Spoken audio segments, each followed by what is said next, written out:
All right. Hello, everybody. So, I've been hard at work on post labor economics theory.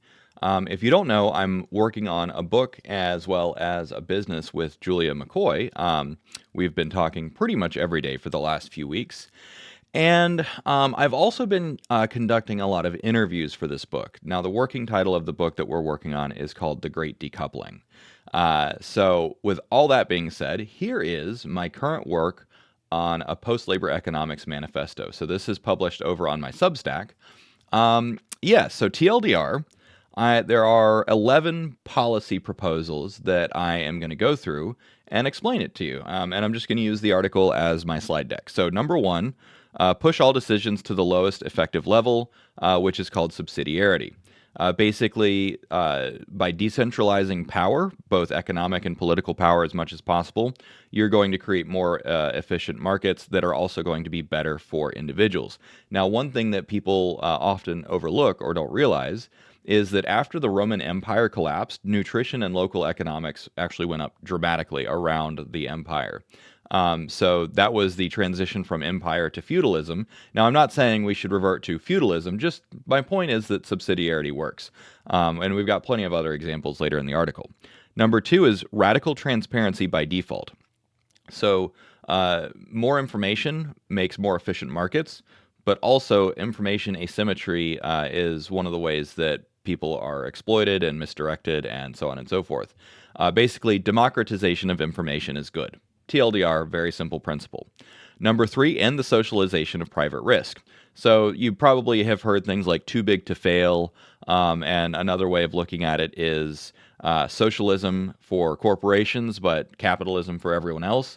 So things like corporate welfare and too big to fail policies are not good because that socializes risk rather than internalizing it. Number four, information asymmetry is a market failure. So this goes back to democratization of information is generally a good principle. Democratization of information is one of the easiest and simplest ways to democratize power.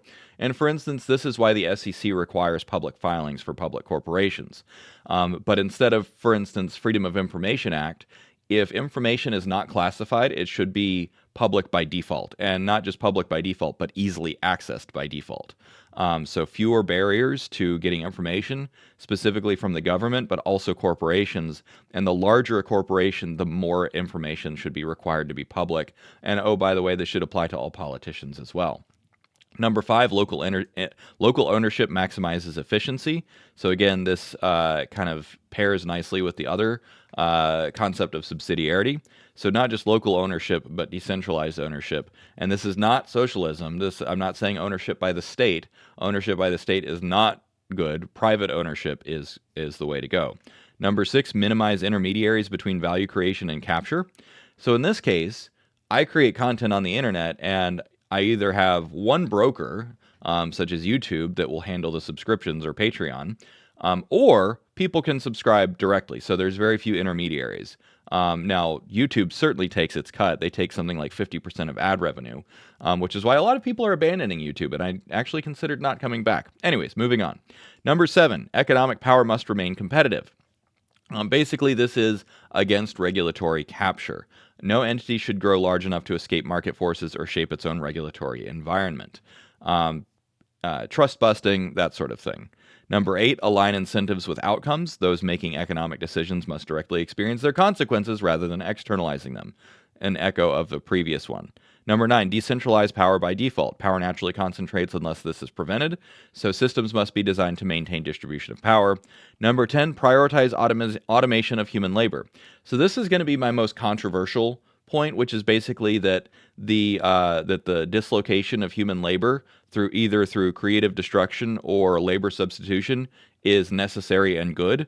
Basically, humans are inefficient, so if we want to maximize economic productivity, we should get humans out of the loop as much as possible. And this means changing laws around who can be doctors, who can be lawyers, licensing schemas, and so on and so forth. And number 11, build decentralized infrastructure. Build the legal frameworks, build the regulatory frameworks, and then build the actual technology itself. So with all that being said, let's walk through the whole problem. So what I've talked about repeatedly is the social contract.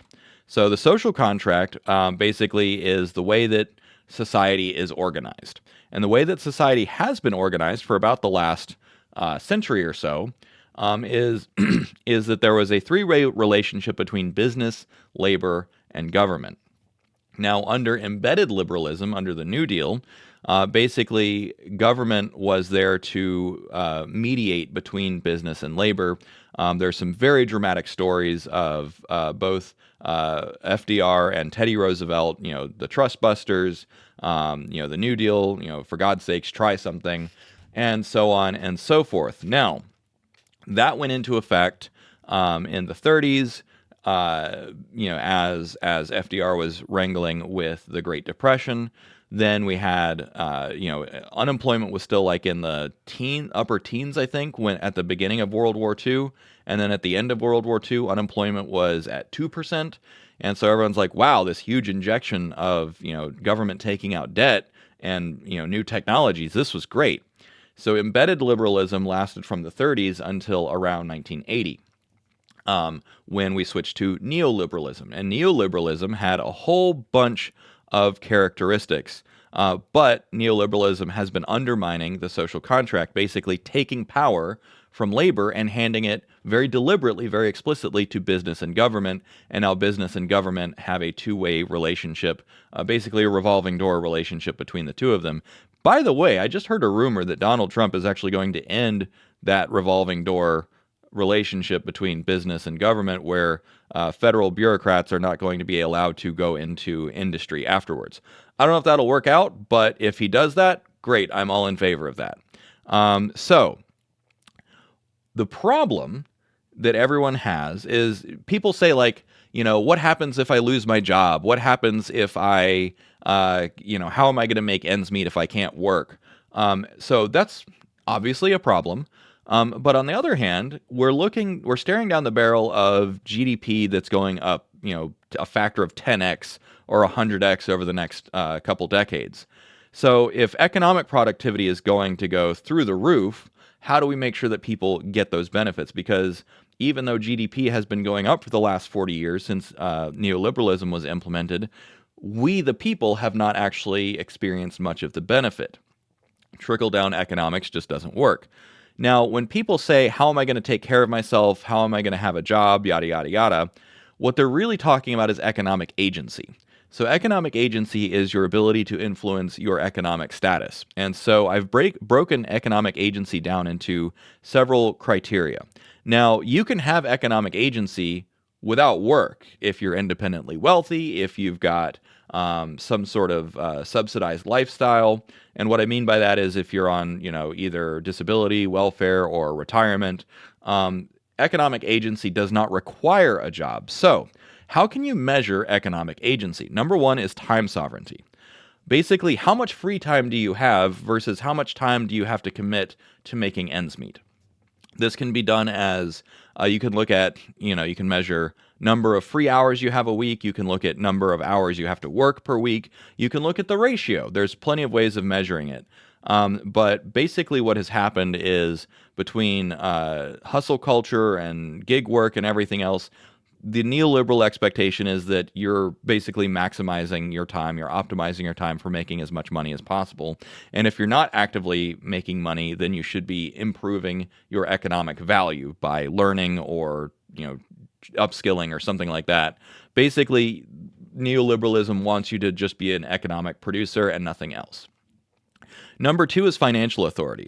So financial authority has to do with things like property rights. It has to do with how much agency you have over the finances that you do have.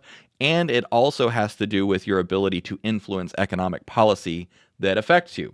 Right now, you're voting for neoliberalism. Whether you vote Democrat or Republican, by and large, you're voting for a neoliberal policy. And by the way, neoliberal policy is not even set at the U.S. federal level. It is, but it's also set at the international level by the World Economic Forum, by the IMF and the World Bank and Davos and all of those people. They all believe in neoliberalism.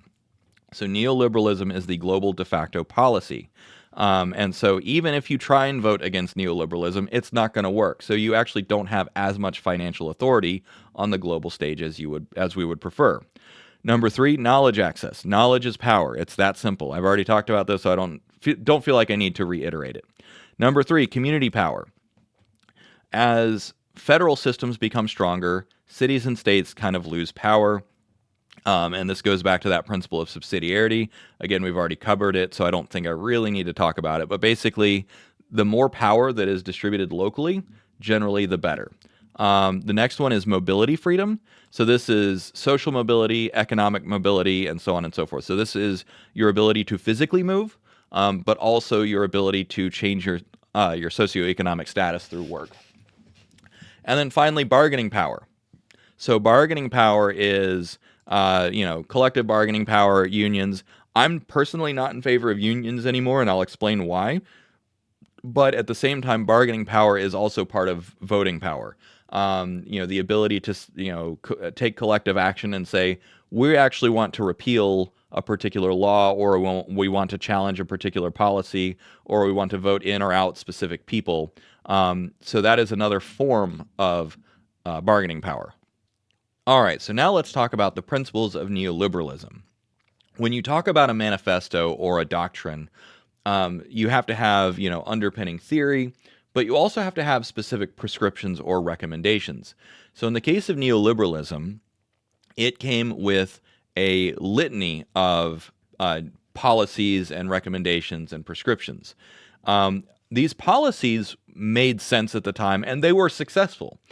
The whole point of neoliberalism was to maximize GDP growth. That's what it has done. That which gets measured gets managed. And the fact that we've been measuring and managing GDP, but not economic agency of real humans, means that the economic agency of real humans has been left in the dust.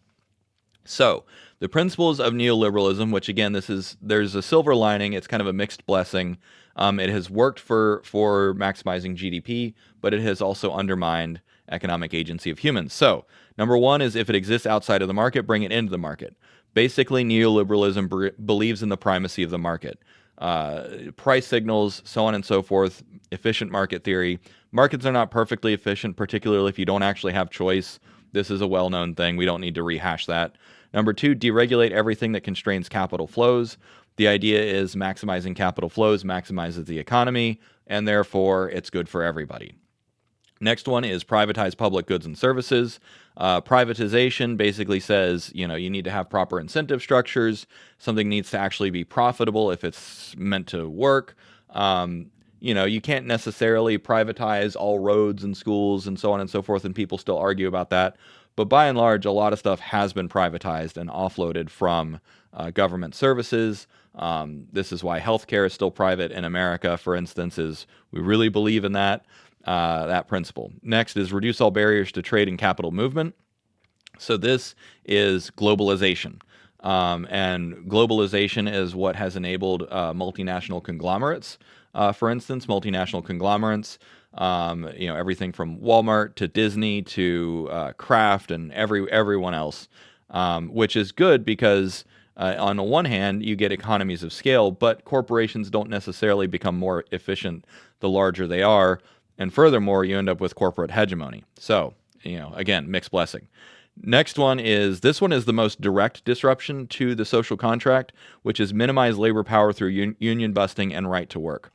Basically, what happened is in the 70s and early 80s, unions had too much power and they tried to hold the economy of nations hostage. And that galvanized people to just say, you know what, we're done with unions. The coal strikes in England, the FAA strike here in America. And by the way, we just saw this try and happen again with the longshoremen strike. So literally just a couple weeks ago at time of recording, a bunch of dock workers wanted to go on strike for higher wages, but they also wanted to prevent the implementation of automation. And they literally knew that they were holding the economy of America hostage for their own gain. Now, the reason that I'm against unions is because it is still a form of concentration of power. And concentration of power, in my view, is generally bad. Next is create markets for everything. OnlyFans is an example of this theory. Basically, everything is for sale and nothing is sacred. Under neoliberalism, your freedom is however far your wallet will take you. Your dignity, your economic agency, your personhood is tied directly to your dollars. Next is shift risk from institutions to individuals. So this is where neoliberalism didn't really work, and because you hear too big to fail and those sorts of things. But this is why particularly the Republican Party is about like individual responsibility. This is just neoliberal doctrine, which is why I say both Democrats and Republicans are just neoliberal through and through, with some slight variations on theme. Next is transform citizens into consumers. This is actually much older. This goes all the way back to Edward Bernays, when the U.S. government back in the 20s or 30s, basically came up with the idea of consumerism. And so this is earn and spend. It's basically you should adopt a consumer-driven economic growth model, which actually America and the IMF have been trying to push China to take a consumer-driven economic growth model, and they're resistant to doing so. Instead, they're more property-based, real estate-based. Next is protect property rights above all other rights. This includes intellectual property and so on and so forth. The idea is that it incentivizes the accumulation of capital. So whether that is intellectual capital, whether that is data capital, or whatever. Next is ensure price discovery through market competition. Price signals. Price signals are one of the key innovations of free markets. Now, price signals only work if there is actually market action, if the social brain of the market is allowed to discover prices. So price signals basically say, okay, well, there's a finite amount of resource X and the demand is Y, so then the price will set itself accordingly so that the market will allocate resources as efficiently as possible. This works for goods like bread and steel. It doesn't necessarily work for heavy infrastructure stuff like hospitals and power generation. So price discovery works for basic goods and services, particularly food. It can work for cars, stuff that can be easily traded, but stuff that is very, very infrastructure heavy, price discovery doesn't usually work for. Next is reduce taxes, especially on capital and corporations. This is why I say that neoliberalism increases economic agency for corporations over real humans, and that is literally by design. It is saying, hey, corporations are the engines of productivity, therefore we need to give them a break. Socialism for corporations, capitalism for everyone else. Corporate welfare is literally part of neoliberalism, which is the global doctrine. Next is prioritize inflation control over employment. So once again, rather than ensuring that people are taken care of, the idea is you actually should maintain a certain level of unemployment. And there's lots of theory and reasoning behind this. But people like Alan Greenspan literally said it out loud. I think it was in the 90s. He said something to the effect of like, you must have a certain level of unemployment because people need to be afraid of that real possibility. So there's an optimal level of employment, and the optimal level of employment under neoliberalism is not 100% employment. It's more like 97% employment. And so instead, you should control inflation, which is why everyone's always freaking out about inflation. And for our parents who saw hyperinflation, in the 70s and 60s, 70s, and I think less in the 80s. But the idea is controlling inflation primarily is good, and you see in other places like Venezuela where the inflation is through the roof. And generally speaking, people agree that inflation is bad. But the idea is controlling inflation at the expense of employment. So once again, the social contract has been very deliberately eroded in favor against employees. Remove capital controls between nations. This is already kind of covered by a previous one. Replace public services with market-based alternatives. Again, this is also very familiar. And maintain flexible labor markets. So this is basically making it as easy as possible for people to change jobs, but also for companies to fire people. The idea is that labor mobility is a good thing because you, as an economically productive worker, you should always be making the most money that you possibly can, because that is where you're adding the most value to the economy, and you can only do that if you move jobs. So it's really ironic when people say, there's no company loyalty anymore. That's literally by design in neoliberalism. If you're not changing your job every 2 years, you're a bad neoliberal. So, here's some evidence. Neoliberal economics has made America more productive. So you see 1980, this is about when it became official doctrine. And look, we kept becoming more productive. Excellent. However, look at what happened at the same time. Real wages decoupled from actual productivity. So while productivity has continued to go up, actual wages have not. And this is because the social contract was deliberately and explicitly trashed in favor of big business. This is just the way things work. So, when we propose a solution for post-labor economics, I set myself 4 criteria in order to get it adopted. So, criteria number 1 is post-labor economics must increase GDP more than neoliberalism. No nation is going to deliberately choose a policy that is going to harm its GDP. That would be geopolitical suicide. The IMF would never adopt it. The World Economic Forum would never adopt it. Nobody would adopt it if it doesn't increase GDP more than neoliberalism. So you need to align that incentive. Number 2, the establishment elites must still be able to profit from this new system. Elon Musk will fight any system that does not benefit Elon Musk. I don't like it, but that's the way the game is played. Number 3, it must be measurable and incremental. Radical, rapid change, like, the Great Leap Forward and the implementation of Soviet communism, that generally costs a lot of lives and doesn't work. So what instead does work is incrementalism through democratic processes, which means that whatever we do must be measurable and incremental. And then number 4, most importantly for us, the economic agency of citizens must increase over time. So these are the 4 success criteria for the post-labor economic theory. So with all that being said, those 11 principles that I shared, I have them articulated in much greater detail here.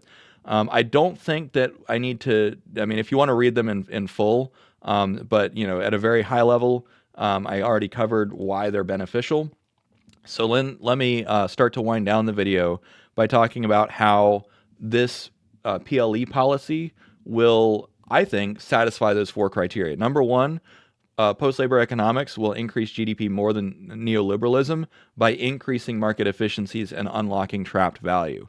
Number 1, above all else, is there are market inefficiencies that are actually created by neoliberalism, and if we just rectify those inefficiencies in such a way that it better empowers the economy and also better empowers individuals like you and me, then everyone benefits. It's a win-win-win situation. Second, it allows the establishment elites like Elon Musk to continue to prosper and make a lot of money because it creates new opportunities for them. It creates new business opportunities. It can allow for the market to better correct whenever there are market efficiencies, and it can also reduce those multinational conglomerates with hegemonic power, because one of the things that they do is they freeze out competition.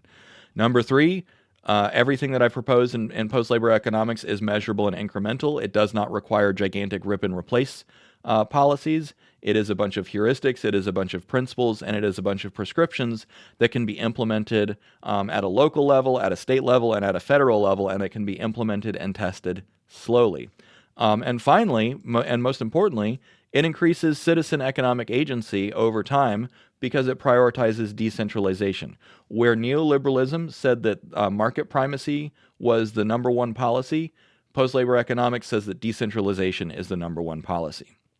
So, with all that being said, thank you for watching, and it's good to be back. I'll talk to you all later.